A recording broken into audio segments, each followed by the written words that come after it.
Welcome to the You Can Be Unstoppable podcast. My name is Ewelina Szczeblewska, your host and certified hypnotherapist. In this podcast, I will share with you how to tap into the power of your subconscious mind. I intend to share with you how learning how to use the power of your subconscious mind can help you to create a successful and abundant life with ease, how to connect with yourself while fostering a healthy relationship with your body and mind. Tapping into the power of the subconscious mind will help you to learn how to manage your emotions, become more resilient and present in all of your relationships. Self-love and self-worth are the keys to the kingdom of success and abundance, to happy and healthy life on your terms. Hey everyone, to another episode You Can Be Unstoppable. And my today's guest is wonderful Liz Blomfield. She's a non-profit leader, storyteller, and a coach, passionate about creating a more just world where everyone thrives. As a former British Army officer serving in Iraq, an executive in the corporate sector, and humanitarian responder, Liz has experienced firsthand the importance of paying attention to what is already working and elevating local leaders in addressing global challenges.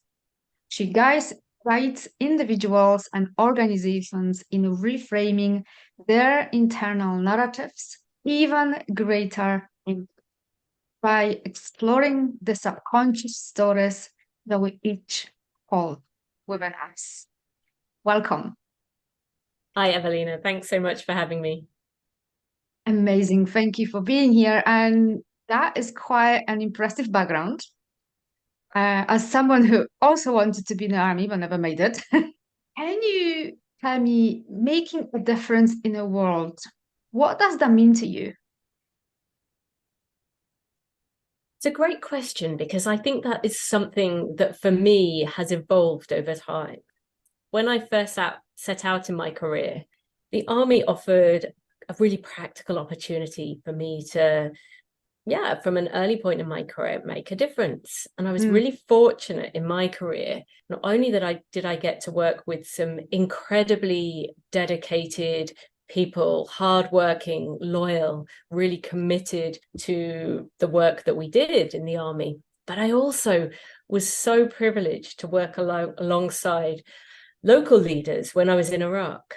In my case, we were charged with re-establishing the local rail infrastructure, and so worked really closely with the local Iraqi rail workers. And really at that very early point in my career, I really became aware of how important it was to empower people at every level, to not think about leadership as something that happened in a top-down kind of way, but that was really about listening to what people were telling you, people who are the experts, people that are closest to the challenge, and then using that information to consider how you can best help them to be the best version of what they are, and leverage their knowledge and their experience in a really powerful way.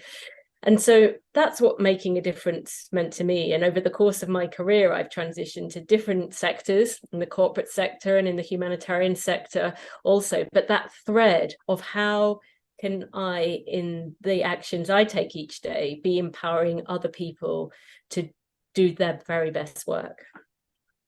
That's so amazing what you just said, because I think it's challenging to be authentic to ourselves in the world that we live in and actually have leaders.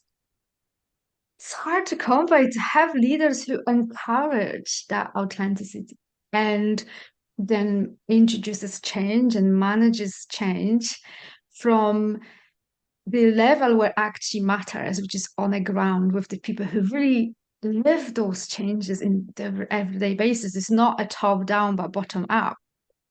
Absolutely. And that really is the principle that underpins the current work that I do with Ripple Effect Images. So I'm the executive director of Ripple Effect Images, which is a non-profit that uses visual storytelling to shine a light on programs empowering women globally. And we have a really strong focus on solutions.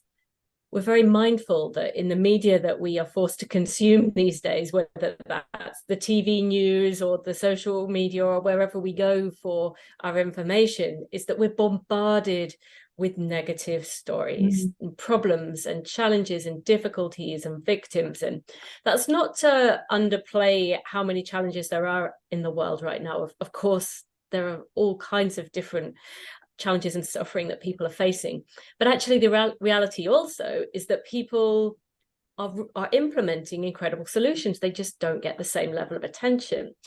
And what we do at Ripple Effect is really try to shine a light on what's working, and then for that to act as a catalyst for more resources and attention to be drawn towards those solutions. And so we particularly focus on solutions, proven solutions, not just ideas, but things that have been proven in practice that are empowering women. That could be in healthcare, education, economic empowerment, water and sanitation, climate change. I could keep going, but in those kind of fields where there are women who have found solutions that really work within their communities and are making a real difference, we make films about them, we do photographic coverages, we show the world what's working so that they can attract more resources, so that those programs can be replicated. It might be advocacy if they're seeking to influence some kind of policy change, but really using those stories to have a ripple effect, to ripple out what is working. And so as exactly as you mentioned there, how can we really take a close look at the leadership that's happening at all levels, not just in the boardroom or in senior levels of government, but the leadership that's happening in families, in communities, at all different levels in which people are operating in their day-to-day lives all around the world. And there you just see a really uplifting story. You see so many women in particular who don't have the title of CEO, but are leading every day from the moment they wake up until the moment they go to sleep. And those are the people that we're inspired by, and those are the women that we want to tell the world about. Yeah, it's absolutely amazing because I think when we empower women, it's a huge ripple effect throughout the community because they are usually very supportive and leaders in their own right, even if officially they're not a CEO or a leader. But I think there's something about us women that when we're given the chance, we give birth to so much, literally and figuratively. Yeah, absolutely. And the evidence base backs that up. There's so much evidence that shows that women pay it forward. So if you invest in the health or education or well-being of a woman, she pays it forward. She extends the benefits to her family, her community, to everyone around her. And so that, again, is testament to this ripple effect that's real. And I can give you an example. A few years ago, I was sat in a rural community center in rural Myanmar, and I shoes off, drinking tea with local women. And I was there primarily to discuss how to help communities stay safe in the context of ongoing conflict in the region. And in the preceding days, I'd been in the capital city, Yangon, been lots of hand wringing, lots of people in shirts and ties, really trying to come up with the answer, but not really knowing what it was. And yet, actually, when we went out into the communities, they had so many of the answers themselves. It's just people weren't necessarily paying attention. And so I think it was a real light bulb moment for me in terms of the importance of genuinely and actively listening. Not assuming that as a leader or as someone coming in as an expert that you need to have all the answers, but actually making the space to listen to people who are closest to these challenges and will have innovative and creative ways in which they are dealing with that on a day-to-day basis. And I think, what I learned in that rural community center in Myanmar is just as applicable in a boardroom. I think whether you're in the corporate sector or whether you're in the humanitarian sector or if you're in the military, I think those lessons about active listening and really paying attention and being open to different solutions really is so important. I think that would be applicable to any area of our lives, relationships, at what, like everywhere. And I do have a questions about stories because obviously this is a huge part of your business and is certainly very close to my heart. As a hypnotherapist, the way I work with clients, we tell ourselves stories every single day, all day. And we usually have them because based upon past experiences. Unfortunately, they are not always the most helpful stories. Sometimes they are backed by a number of limiting beliefs that we may or may not have. And I think, especially for us women, the narrative is, especially, I don't know, maybe you were different, but for me, the narrative where I was growing up as a woman is a certain expectations how I should act, be, behave, and live in order to be happy, a good woman, good wife, and so on. And especially in those rural communities, I think as well, power of stories is huge because they can literally make us or break us. Mm-hmm. And it's really something that I've learned. It's down to us to change those stories, but I think it's something that we just don't know. It's not something we're being told. Is we hold on to those stories for dear life. Mm-hmm. And when I've learned that actually we can absolutely change them, it shifted a lot for me. And so I wanted to hear from your perspective, what is the power of storytelling and in terms of, driving change and sustaining change? Yeah, I can so relate to everything that you described there, Evelina. Alongside the storytelling work that I do with Ripple, I also coach individuals who are seeking to have a greater impact in the world, but I want to do that while balancing it with their own well-being. And something that I see time and time again, especially amongst impact-driven professionals, people who want to make a difference. It might be an educator or a doctor, it might be a humanitarian, it might be someone in the military, but people who are deeply committed to service and making a difference in the world, that can often come at the expense of their own well-being. And you know as well as I do, we need more of these people in the world right now. We can't afford for these people to be getting burnt out or walking away from those professions. And so the coaching work that I do with individuals is exactly that. It's about how do we really get to the root of the internal stories that we're telling ourselves. And I completely agree. There's these, part of the challenge is really understanding what that story is. Now, it could be an assumption. It's something, something that happened in the past, therefore it will happen again. And that can define the story we tell ourselves about whether we want to do something new or whether we want to try again with something that maybe didn't work out previously. It can also be about an interpretation of a situation, and their stories and opinions and judgments really come into play. We create a story about an event or situation that we believe to be true, even if actually there isn't necessarily the evidence to back that up. Another area is actually the limiting beliefs. You mentioned that also, these generalized stereotype ideas that you've told yourself about yourself or other people, but it's a story that can become the fabric of who you are. I told myself for a long time that I was not a creative person. I told myself also while I was at school that I was not good at sports.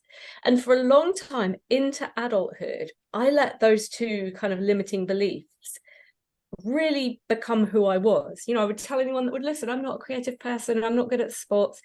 And yet I just hadn't found the right outlets. And now I I do triathlons and endurance events. I found my sport, which was endurance sports. I just wasn't good at netball, which is the only thing we got to play at school. And so, that's an example of how a story that I told myself really could have limited my exposure to really great experiences that have become a really important part of who I am. Same with all of those areas. Sometimes it's just a gremlin on our shoulder telling us we're not good enough. And I think that is where helping people understand what those stories are is the first step. And sometimes we can do that ourselves, and sometimes we need someone to help us do that. It is sometimes quite challenging to hold a mirror up to yourself. Sometimes you need someone to guide you through that process. But it's incredible how much you can discover about yourself when you start asking those questions. And I think that is where really understanding your who is pivotal. A lot of the stories that we tell ourselves every day about what we want, what we're going to do, what we've got time for, whether we're happy, can be a lot about the what and the how.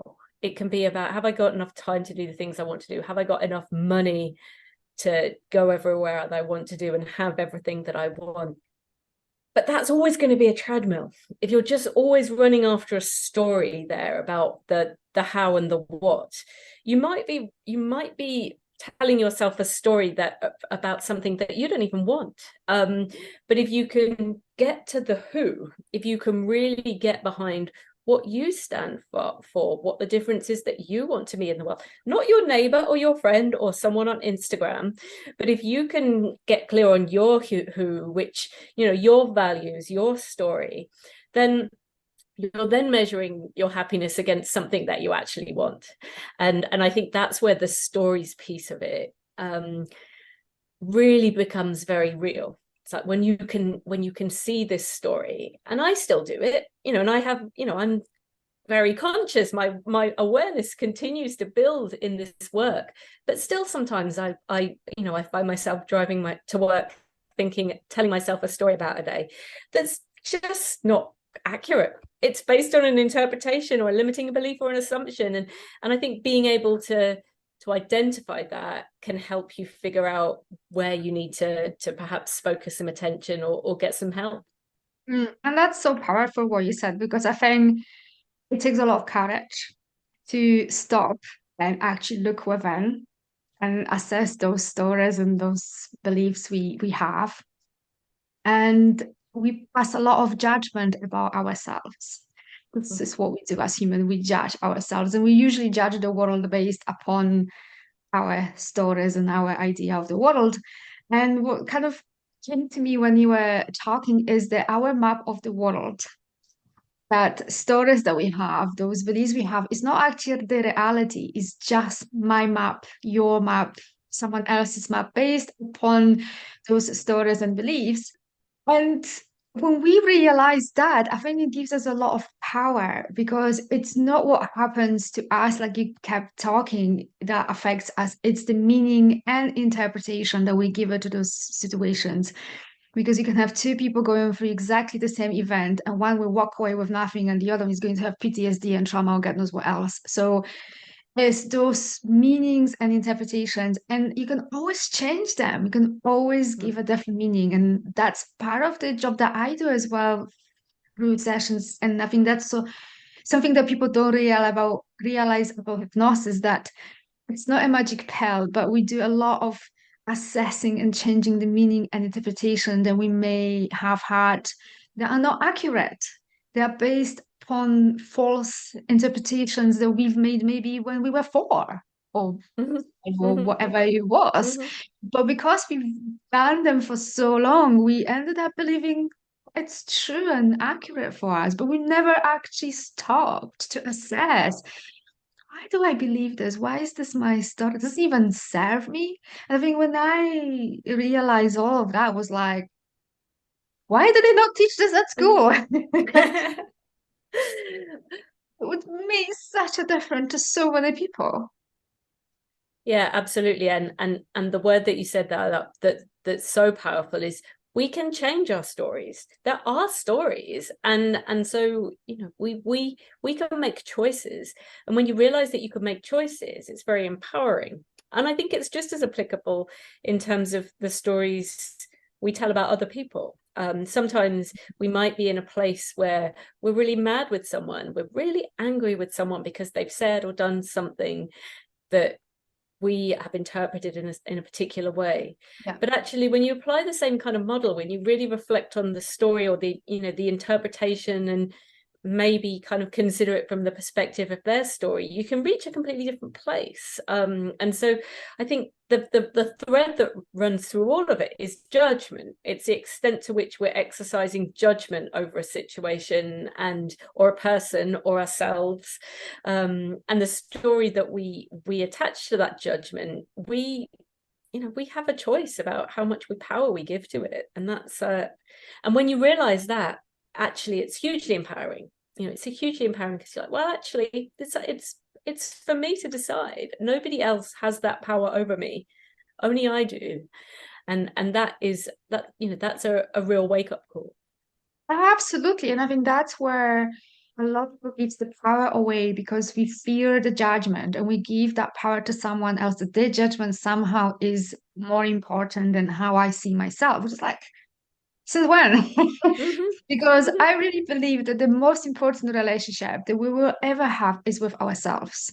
Mm-hmm. Because I have to face myself 24/7. No one else has to do it, but I do. So if I cannot live with myself, love myself, and accept myself the way I am, and really don't give a flying F about what someone else thinks, and how am I supposed to live a successful and happy and thriving life if everything that I do is filtered through what someone else may or may not think?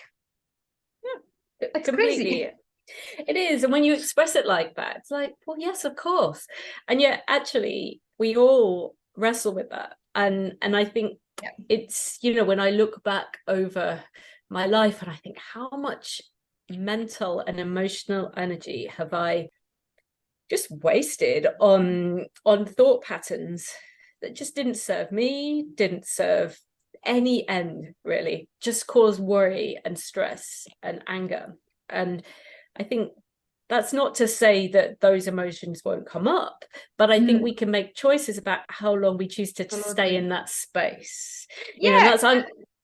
I think that's where I'm fascinated by kind of energy leadership and how we manage our own energy. We can be at this kind of victim level where we feel like things are being done to us and we're powerless. We can then go through a phase of being angry and really mad about stuff. But as we get past that, if we can more quickly move ourselves into a space where we kind of accept the situation, we feel compassion for others, we can see it through a different lens. We then get to a more energetic space where, sure, we're going to dip into that periods of feeling like a victim or feeling angry.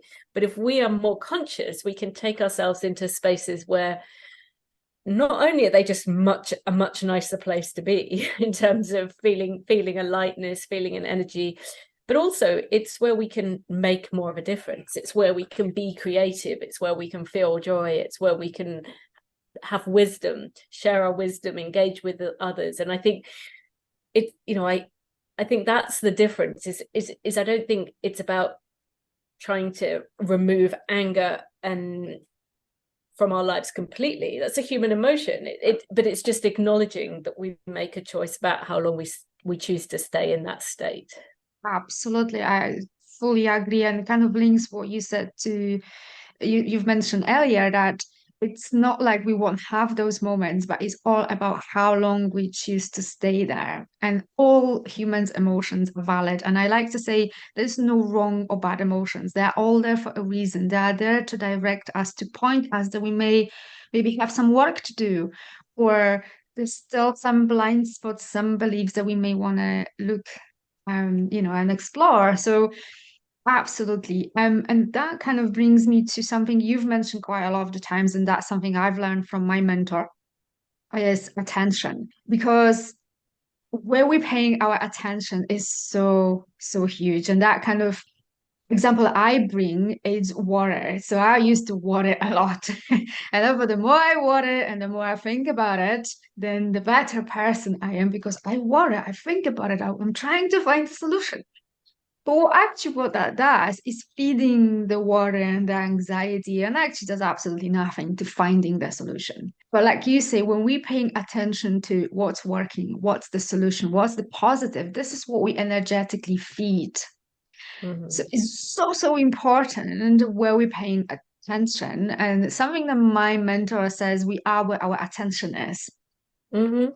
And it took me a while to really grasp the power of that statement because we truly are where our attention is. And I want to hear your thoughts about that.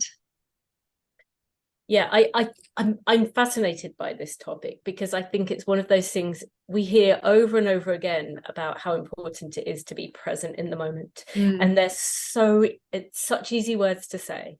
And yet actually everything, it seems, in the environment that we live in today is determined to make us not be present in the moment. It's like everything is against us. And so as individuals, it is something that we have to be really intentional about, but it's very difficult. And I think that yeah, I think it's just it I think there's some really good research going on about things like flow state, being able to optimize your ability to concentrate and focus.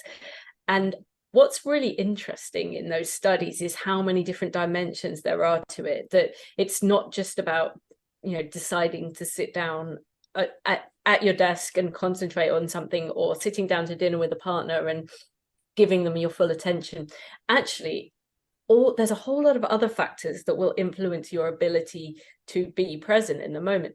Your physical well-being, how much sleep you've had, whether you're exercising, whether you are not necessarily meditating, but whether you practice some kind of mindfulness activity that enables you to center and connect with yourself. And for other people, that has a more spiritual dimension, but something that just anchors you.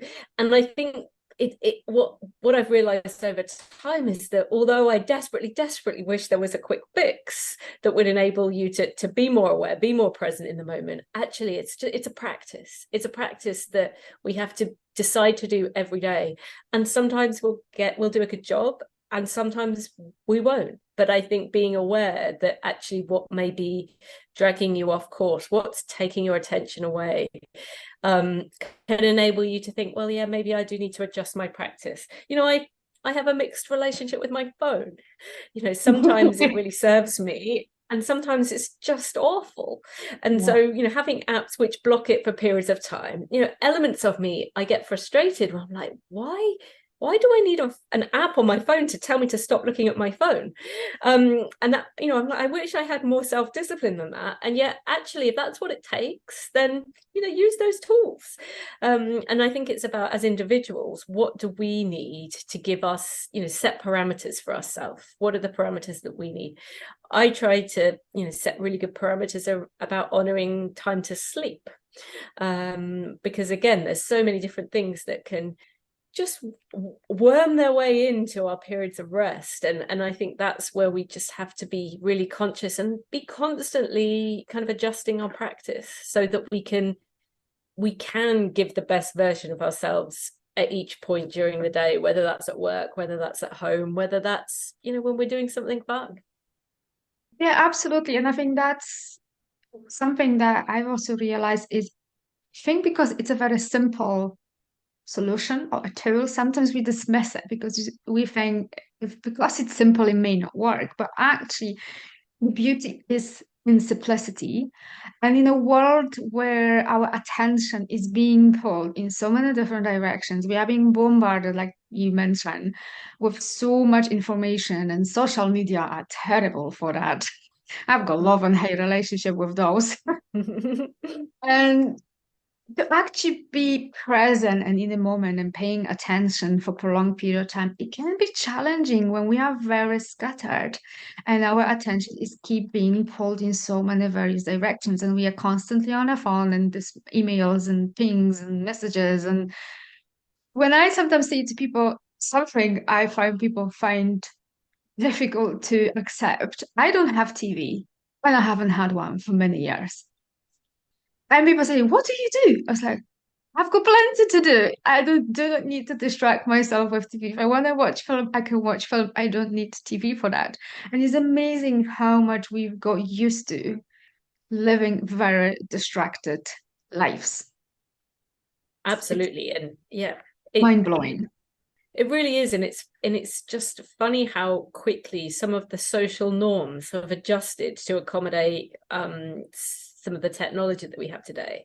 How, yeah, we do check our phones when we're with our families and they're talking to us. We do have our, we have our phones on the table when we're out to dinner with friends. I mean, sure, we're all conscious that there are boundaries. But I think if a person from kind of 1995 came in and looked at us in a social setting today, they'd be kind of surprised at like what's going on there. And I think that's where we can, again, we can make choices about how to engage. Yeah, absolutely. It's all down to choice. And that kind of reminded me about something a few years ago. I was out in a coffee shop with my friend for a lunch. And there was us blabbing away, haven't seen each other for a while. And there was a family over there, mom and dad, two kids. And I'm not kidding, they haven't exchanged single sentence between themselves. All four of them were on various phones, tablets, and we're like sat there and we're thinking like, I don't feel that old, but I think I am very old because I found this completely strange. Yeah. It's like out socializing and they haven't spoken to one another at all. And having as much as phones and social media, all of this is great, it's fabulous. The thing is come down to what do I need to support myself? Does this serve me? Is this healthy for me? Yeah. How does that affect my mental health? And if I'm distracted and don't sleep enough, how then does affect my productivity and my creativity and all those things? And I think all those modern things are brilliant and perfect. I think there needs to be a level of how much we actually engage in all of this. And if we're talking about attention, stories, and being influential leaders, we need to think about all those things. And that's a lot. And I think that's where women supporting women is incredibly powerful. It really is. And I think also there's real opportunity for us to just realign some of the expectations. I'm currently part of a fabulous virtual expedition of 24 women from across the globe. And we've come together to identify approaches to leadership, inclusive approaches to leadership that resonate more strongly with women. I think for a long time, more so in some sectors than others, but there's been an expectation that if women want to advance in the workplace, they need to somehow be lifted up or lift themselves up to some kind of gold standard that aligns more with a more masculine approach to leadership. They need to be quite physically and verbally dominant. It needs to be clear that they're in charge. And actually, our hypothesis is actually, no, that isn't the approach we should be taking. More female leaders and more equality in the workplace is not about lifting up women to some kind of expectation, but it's about how can we reset some of those expectations about what effective leadership is. And so these 24 women who are just, honestly, Evelina, they're just incredible women from all different walks of life across the globe, some from urban communities, some from rural communities, some in government, some in healthcare, some community leaders, all different leadership experiences. But what we share is this real focus on, showing that there can be another way, that you can be a different kind of leader. And I think sometimes the term authentic is used in a way these days that isn't necessarily helpful. We tell people to be authentic, and yet we don't always say that in a thoughtful way, because actually for some people in certain environments, being authentic, being the true version of who they are carries some risk. What we need to create is more safer, inclusive spaces where people can be the best version of themselves. And so again, coming back to storytelling, what's the story we're telling about the spaces that we're creating, whether it's a workplace, whether it's a community, whether it's a family, but how are we doing that in an intentional way that invites people in, that enables people to show up how they want to. You mentioned when we started talking about being an introvert, and that being okay. You don't need to be the noisiest person in the room to be the leader. You do need to be able to listen actively. You do need to be able to admit that you don't have all the answers. And then thirdly, you need to be able to act. But I think the way in which different people execute those 3 steps, kind of listen, admit you don't have the answers, and seek input, and then act. People can do that in all different kinds of ways, acting yourself in a certain way. Absolutely, yeah. I couldn't agree more. And I think we need to encourage women to bring more feminine energy, not that masculine, because I think that's it's the problem. We've stepped so much into that masculine energy that it doesn't necessarily always serves us. There is place and time for it. I think we've went there too much, and we need to rein it back and actually use that feminine energy when it's actually where the creativity and the playfulness lives. Yeah, and I think So that serves everyone. And I think there are many men that will be more drawn to that kind of environment. It's not just something that's a woman and men issue, but it's like you say, the masculine and the feminine energy. And actually, I know from the experiences that I had when I was in Iraq that actually being a woman in that setting, although on the face of it, there was the perception that it was going to be very difficult for me to be a woman in that context. Actually, it opened doors, because actually the conversations that I was able to be part of, the cooperation, the collaboration that I was able to build with my Iraqi colleagues was a little bit different to what occurred when there was a more masculine energy. And so, from very early in my career, I realized that this kind of inclusiveness opens doors, it doesn't close doors. And therefore, it's really about how do we really consider the different ways in which we can create that in our own lives. How are we making those spaces? How the actions that we're taking, making space for people to be listened to step forward into their power and their influence. And that's something that I've continued to live by.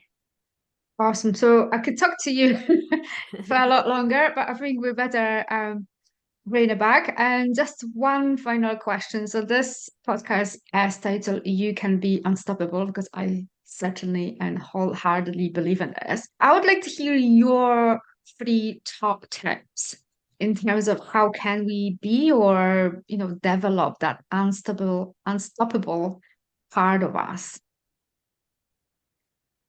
So I would always start with the solutions.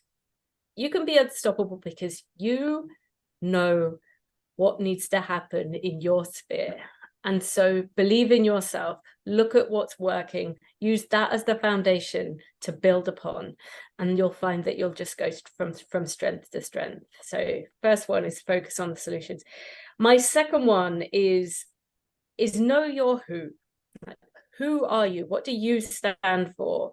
What are your values? And if those questions are too heavy, what do you want what does your perfect day look like? Just get thinking about what your who is. Who do you want to show up as on your perfect day? And that will help you start to get clarity around what matters to you.